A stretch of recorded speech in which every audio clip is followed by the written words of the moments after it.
ഷെൻടോ ചാക്കോയ്ക്കെതിരെ നടി വിൻസി അലോഷ്യസ് നടത്തിയ വെളിപ്പെടുത്തലിന് പിന്നാലെ പ്രതികരണവുമായി നടൻ ഉണ്ണി മുകുന്ദൻ. നടിമാർ പരാതിയുമായി മുന്നോട്ട് വന്നത് നല്ല കാര്യമാണ്. അത് വ്യക്തിപരമായ വിഷയം കൂടിയാണ്. ലഹരി ഉപയോഗം എല്ലാ മേഖലയിലുമുണ്ട്.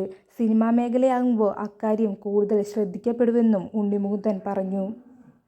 സിനിമാ സെറ്റിൽ വെച്ച് ലഹരി ഉപയോഗിച്ച് തന്നോട് മോശമായി പെരുമാറിയത് വിൻസി പറഞ്ഞത് ഷെൻടോ ചാക്കോയെയാണെന്നും വ്യാഴാഴ്ചയാണ് പുറത്തുവരുന്നത്. ഷെന്നിനെതിരെ വിൻസി ഫിലിം ചേംബറിനും അമ്മ സംഘടനയ്ക്കും പരാതി നൽകിയിട്ടുണ്ട്. സൂത്രവാക്യം എന്ന സിനിമയിൽ സൈറ്റിൽ വെച്ചാണ് നടിക്കെതിരെ ലഹരി ഉപയോഗിച്ച് ഷെൻ മോശമായി പെരുമാറിയത്. അതേസമയം പോലീസിന്റെ ലഹരി പരിശോധനയ്ക്കിടെ ഇറങ്ങിയോടിയ സംഭവത്തിൽ ഷെൻടോ ചാക്കോ എറണാകുളം നോർത്ത് പോലീസ് സ്റ്റേഷനിലെത്തി മൊഴി നൽകി. തന്നെ തേടി ഹോട്ടലിലെത്തിയത് പോലീസാണെന്ന് അറിഞ്ഞിരുന്നില്ല. പിറ്റേന്ന് രാവിലെയാണ് ഡ്രാൻസപ്പ് സംഘമായിരുന്നു എത്തിയതെന്ന് അറിഞ്ഞത്. പോലീസിനെ കബളിപ്പിക്കാൻ ഉദ്ദേശമുണ്ടായിരുന്നില്ല. തന്നെ ആക്രമിക്കാൻ ആരോ വരുന്നതെന്ന് വിചാരിച്ചാണ് ഓടിയത്.